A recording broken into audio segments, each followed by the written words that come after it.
नमस्कार बंधुगण, कृषक बंधु यूट्यूब चैनल को मु आपनकु हृदय स्वागत जनाउछि। थंबनेल देखि आपण समस्ते जानि पारिथिबे आज रो भिडियोटी रहिबो सपुरी चाष उपरे।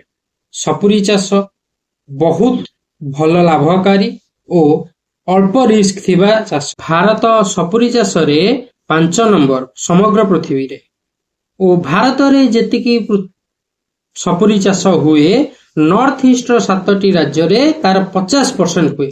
टोटाल भारत रो 50% सपुरी नॉर्थ ईस्ट रो ही आसे। सपुरी चाष रे रिस्क कम, किछि कहया गले रिस्क नाही। जदि आपण पार्ट टाइम फार्मिंग करबा को चाहुचंती, माने आपनको चाकरी बाकरी अछि कि बिजनेस अछि, आपण पार्ट टाइम रे किछि चाष करबा को चाहुचंती, ताहाले सपुरी आपनको पई बेस्ट। सपुरी को कहा जाय लेजी मैन क्रॉप, माने पूरा अलसुआ लोक भी आपको चाष करी भल प्रॉफिट करि परिबो। कहीं ना एथिरे पानी दबार नाही, रिस्क नाही, खाद्य सार दबार नाही, खत सार दबार नाही, केवल चाष करी कि गछटी लगेबार अछि। आ किछि सेमती बेसी या पे केयर नबार नाही। बंधुगण, जदि आपण सपुरी चाष करी वर्ष को लक्षाधिक टंका रोजगार करबा को चाहुछंती, ताहाले एई भिडियोटी आपणक। भिडियोटी आरंभ करिबा पूर्वरु जदि प्रथम थर पई आपण आम यूट्यूब चैनल को आसी ताहले कृषक बंधु यूट्यूब चैनल को सब्सक्राइब करने सहित ए वीडियो को लाइक मध्य करि दियंतु आ निज संग मानक सह शेयर मध्य करि दियंतु। बंधुगण, प्रथमे देखिबा केउ प्रकार माटी रे सपुरी चाष हुए। सपुरी चाष सबु चाष रे इंपोर्टेंट हेउची माटी। को माटी रे होउची, केउ माटी रे होउनी। माटी प्राय ओडिसा रो सबु जिल्ला रे जेउ प्रकार माटी, सब प्रकार माटी रे सपुरी चाष भलो हुए। केवल अधिक बालिया जगह रे हुएनी, अधिक बालिया जगह रे हुएनी, मरुभूमि रो टिके बालिया जगह रे सेमी जगह रे हबनी, बाकी सबु प्रकार जगह रे हबो। पहाड़ पथरिया जगह जेमितिया माटी रे आपण करि पारिबे सपुरी हबो। हां, टिके माने क्वालिटी रे डिफरेंट आसी पारे, किंतु हबो। माटी रो पीएच पाखा पाखी 5 रु 6 थिबा दरकार। ये गला माटी कथा। तापर आसीबा क्लाइमेट। क्लाइमेट सेमती भारत रो प्राय सबु जगह रे सपुरी चाष होउची। ओडिसा रो भी प्राय सबु जगह रे सपुरी चाष होउची। किछि असुविधा नाही। Odisha climate is best climate for pineapple farming. Pineapple farming रे सबुठु भलो क्लाइमेट होउची ओडिसा। ओडिसा रो खाली देखिबे टिके ह्यूमिडिटी जेमती अधिक थिबो, जेमती लिची हे गला, सेपेटा हे गला, जेमती ह्यूमिडिटी अधिक थाए, ह्यूमिडिटी अधिक चाहे से क्रॉप, सेमती ए सपुरी मध्य टिके ह्यूमिडिटी चाहे। बंधुगण, ये हे गला हमर क्लाइमेट कथा। एबे आसीबा चाष पद्धति केमती कोन चाष करिबा। प्रथमे जेउ जगह रे आपण फार्म करिबा को चाहुचंती, गछ लगेबा को चाहुचंती, से जगह को प्रथमे आगो भल से चाष करी ताकू समतल करिबा पड़े। जदि माने खाल डिप अछि ताकू पूरा समतल करिबा को प्रथमे पड़िबो। तापर कोन ना सपुरी जदि आपण माने मेजर क्रॉप हिसाब रे लगाउछंती, माने गोटे अछि मेजर क्रॉप आ गोटे अछि इंटर क्रॉप। मेजर क्रॉप माने कोन ना केवल हे जगह केवल सपुरी अछि। आ इंटर क्रॉप माने कोन, आंबो भितर आपण लगैछंती, पिजुली भितर लगैछंती, लेंबू भितर लगैछंती, अमृतभंडा भितर लगैछंती, ता कोन इंटर क्रॉप। जदि आपण मेजर क्रॉप हिसाब रे लगैछंती ना केवल से जगह रे केवल अछि कोन ना सपुरी, ताहाले रेज बेड करिकि लगांतु। बेड करिकि लगांतु, सेटा आपनको सुविधा हेबो। बेड करिकि लगेइबे। बेड केते करिवे ना 1 फुट उच्चा करिवे बेड, 1 फुट बेड करिवे। बेसी बड़ गात एथिरे दरकार नै। बेड करिकि 1.5 फुट छाडिकि, गोटे बेड रु बेड रो दूरता होची 1.5 फुट, आ गोटे प्लांट रु प्लांट दूरता होची भी 1.5 फुट। ए 1.5 फुट रे प्राय गछ लगेइ दियन। जदि आपण ए 1.5 फुट रे 1.5 फुट गछ लगाउछंती, गोटे एकर को आपणकर 25,000 रु 30,000 गछ गोटे एकर पिछा लागिवो। गोटे एकर पिछा लागिवो। बंधुगण, केबे लगेइबे? सेई मे जून जुलाई, जेमती माने वर्षा हेई आस्तो सेई बेले रे आपण गछ लगेइ देबे। आउ आपण एक्स्ट्रा किछि करिबा को पड़िबोनी, जेमती एक्स्ट्रा पानी एथि दवा को पड़िबोनी। बंधुगण, जदि भी आपण पानी तो एथिरे जम्मा दरकार ही नाही। ए गोटे गछ आपको पानी एमती विशेष दरकार नहीं। जदि भी आपण दवा को चाहती, ताले मासकु थरुटे देई परिबे। मासकु थरुटे एथिरे देई परिबे। बंधुगण, ये हे गला गछ लगेइबे। गछ केतेबेले लगेबे हेगला गोटे एकर पिछा भी केते गछ लगेबे हेगला। मु आपनकु किछि टिप्स देबा को एथिरे चाहूची। देखंतु सपुरी गछ दुई प्रकार मिले, गोटे होची क्राउन, क्राउन अछि माने सपुरी रो ऊपर भाग जो मुकुटटा थाए ताकू, सी गोटे अछि क्राउन माने क्राउन रू भी गछ हे परिबो, आ गोटे सकर रू भी गछ हे परिबो, माने कोन ता मूल रू गोटे गछ बारताय सकर रू भी हे परिबो।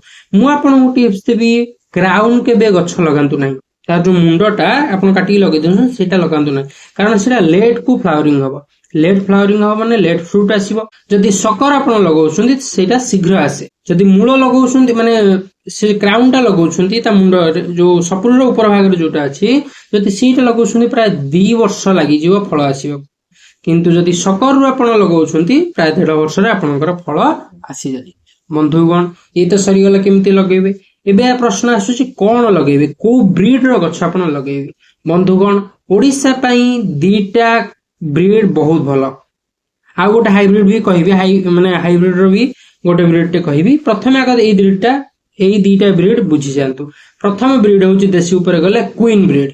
क्वीन ब्रीड मु प्रथम थरो जो माने चाष करूछंती, आपण पाइनएप्पल फार्मिंग करूछंती, मु आपनको सजेस्ट करबी क्वीन फार्म करंतु, क्वीन ब्रीड रो फार्म करंतु। काहिना क्वीन रे किछि रिस्क नाही, किछि रोग बैराग किछि नाही, पूरा टॉप ब्रीड। आपण लगी देबे, पानी देबे, मासको थरे थरे खत टिके देई देबे, हेई गला बस आराम से भल रेट भी जीवो, शीघ्र सढ़ीबनी भी, शीघ्र माने पाची गला परे आ सढ़ीबा जाय तार गैप टा टिके भल भी क्वीन।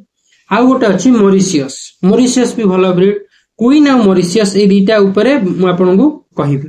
आ गोटे हाइब्रिड ब्रीड कथा जोटा कहतले, हाइब्रिड हेरा होची MD2। एटा कोन ना एतिर कंटा हुएनी, बेसी मिठा ब्रीडटा, बेसी मिठा आ बेसी कंटा भी हुएनी। यदि आपण एक्सपोर्ट करबा को चाहुचंती बाहर देश को, ताहले आपण को पई ए ब्रीडटा भलो, काहेना एटा बेसी दिन लॉन्ग लास्टिंग करबा आ बहुत मिठा MD2 एक्सपोर्ट क्वालिटी रा, माने अलगा देश को जदि आपण एक्सपोर्ट करबा को चाहुचंती ताहले आपण को पई ए ब्रीडटा भलो। किंतु जदि आपण एठी बिक्री करबा को चाहुचंती ताहले क्वीन आ मॉरिशियस आपण को पई बेस्ट। आ किछि एथिरे रोग पोक एथिरे हवार संभावना। एबे आपण लगेई देले गछ, खत सारा एबे देबे। खत सारा केमती देबे ना, किछि बेसी खत एथिरे दबा दरकार नहीं, केवल वर्ष को 2 थर खत देबे। को मासरे ना, गोटे जून मासरे, गोटे जनवरी मासरे। 1 केजी लाखे गोबर खत देबे, माने जून मासरे 1 केजी गोबर खत, जुलाई मासरे 1 केजी, सॉरी जून मासरे 1 केजी गोबर खत आ जनवरी मासरे 1 केजी गोबर खत। किंबा जदि गोबर खत दोबेनी ताहाले 350 ग्राम जिया खत, 350 ग्राम जिया खत जनवरी रे, 350 ग्राम जिया खत जून रे।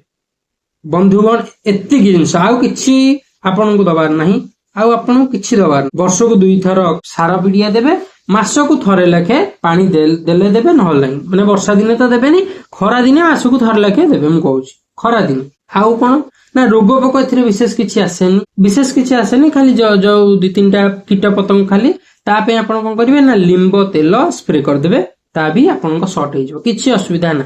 बहुत सुविधा रे पाइनएप्पल फार्मिंग हे जाय, कम खर्च, कम रिस्क, कम परिश्रम, कम लोक दरकार, एथि पई कम जागा रे भी हे जिवो। बंधुगण एतिकी जिंस हैला, ता परे आपण 1.5 वर्ष रु 2 वर्ष भितरे हार्वेस्ट करिवे।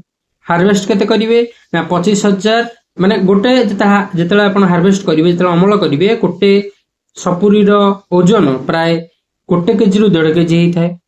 से अनुसार हमर संपूर्ण अमल रो जो हार्वेस्ट रो ओजन रहइबो प्राय 30 टन रु 25 टन रु 30 टन भितर रहइबो। 25,000 केजी रु 30,000 केजी पर्यंत रहइबो। आपण तो व्यापारी दाम तो माने मार्केट रो दाम तो बहुत अधिक, किंतु जदि आपण व्यापारी को दउछंती ताले एटलिस्ट 20 टंका, माने अति कम रे जदि 20 टंका भी हैला ताहले आपणकर वर्ष को आपणकर प्राय 6 लाख टंका हबो। बंधुगण इटा बहुत भल क्रॉप, बहुत लाभकारी। पाइनएप्पल फार्मिंग सबुठु भल फार्म। पाइनएप्पल फार्म करिबाटा बहुत सहज, कम खर्च रह जाए, किछि बेसी खर्च एथरे नाही। खाली आपण सॉकेट माने जो तार खर्च को यार खर्च होउची केवल चाष करिवे। आउ कोन ना, जो गछ ता जोटु किनिथिबे किंबा आपण कलेक्ट करथिबे जोटु, सेटा ଆଉ କିଛି ଏଥିରେ ବିଶେଷ ଖର୍ଚ୍ଚ ନାହିଁ। କେବଳ ମାସକୁ ଖରା ଦିନେ ଥରେ ପାଣି ମଡେଇବେ, ଏତିକି ଖର୍ଚ୍ଚ। ଆଉ କିଛି ଏଥିରେ ଖର୍ଚ୍ଚ ନାହିଁ। ଆରାମସେ ଯିବେ, ଲଗେଇଦେବେ, ଆସିବେ। ମାସକୁ ଥରେ ଲେଖେ ଯଦି ଯିବେ ଭଲ, ନହେଲେ ନାହିଁ, କିଛି ଅସୁବିଧା ନାହିଁ। କେବଳ ଯେତେବେଳେ ଫଳ ହେଇଯାଇଥିବ ସେତେବେଳେ ଜଗା ରକ୍ଷା କରିବାକୁ ଦରକାର, କାହିଁକି ନା ଚୋରି ହବାର ସମ୍ଭାବନା ବି ଅଛି। ଆଉ ଗୋଟେ ବଡ କଥା, ଯୋଉ ଅଞ୍ଚଳରେ ବାରହା ବେଶୀ ଅଛନ୍ତି ସେଇ ଅଞ୍ଚଳର ଲୋକମାନେ ପାଇନାପଲ ଚାଷ କରନ୍ତୁ ନାହିଁ। କାହିଁକି ନା ଆପଣ ଲଗେଇଥିବେ, ପାଇନାପଲ ହବ, ଫଳ ହବ, ଆପଣ ଖାଇବେନି, ବାରହା ଆସିକି ଖାଇଦେଇକି ଯିବ, କିଛି ଆପଣ ଲାଭ ଏଥିରେ ପାଇପାରିବେ ନାହିଁ। ବନ୍ଧୁଗଣ, ଯୋଉମାନଙ୍କ ଏରିଆରେ ବାରହା ସେମିତି କେହି ଆସୁନାହାନ୍ତି, ସେଇମାନଙ୍କ ପାଇଁ ଏଇଟା ବହୁତ ଭଲ କ୍ରପ। ଆପଣଙ୍କୁ କହିଦେଲି, ନିଶ୍ଚିତ ଭାବେ ଯଦି ଲକ୍ଷେ ଟଙ୍କା ବି ଯଦି ଆପଣ କରିଦେଲେ, ଲକ୍ଷେ ଟଙ୍କା ବି ଯଦି ଆପଣ ଖର୍ଚ୍ଚ କଲେ, ଲକ୍ଷେ ଟଙ୍କା ତ ହବନି, ଲକ୍ଷେ ଟଙ୍କା ବି ଯଦି ଖର୍ଚ୍ଚ କଲେ, ତାହେଲେ 5 ଲକ୍ଷ ଟଙ୍କା ବିଶୁଦ୍ଧ ପ୍ରଫିଟ ଆପଣଙ୍କର ହବ ପାଇନାପଲ ଫାର୍ମିଂ ରୁ। ଗୋଟେ ଏକର ପିଛା ନିହାତି 4 ରୁ 5 ଲକ୍ଷ ଟଙ୍କା ବିଶୁଦ୍ଧ ପ୍ରଫିଟ ଆପଣ ଇନକମ କରିପାରିବେ। ବନ୍ଧୁଗଣ, ଯଦି ଆପଣ ପାଇନାପଲ ଫାର୍ମ କରୁଛନ୍ତି କିମ୍ବା କରିଛନ୍ତି, ତାହେଲେ ଆପଣଙ୍କର କଣ କଣ ଅସୁବିଧା ହଉଛି ନିହାତି କମେଣ୍ଟ ସେକ୍ସନରେ ଜଣେଇବେ, ମୁଁ ତା ଉପରେ ଭିଡିଓ ବି କରିପାରେ। ବନ୍ଧୁଗଣ, କୃଷକ ବନ୍ଧୁ ୟୁଟ୍ୟୁବ ଚ୍ୟାନେଲକୁ ସବସ୍କ୍ରାଇବ କରନ୍ତୁ, ଓଡ଼ିଶାର କମର୍ସିଆଲ ଫାର୍ମିଂ କୁ ଉପରକୁ ଉଠାନ୍ତୁ। ଜୟ ଜଗନ୍ନାଥ, ଜୟ ଯବାନ, ଜୟ କିଷାନ।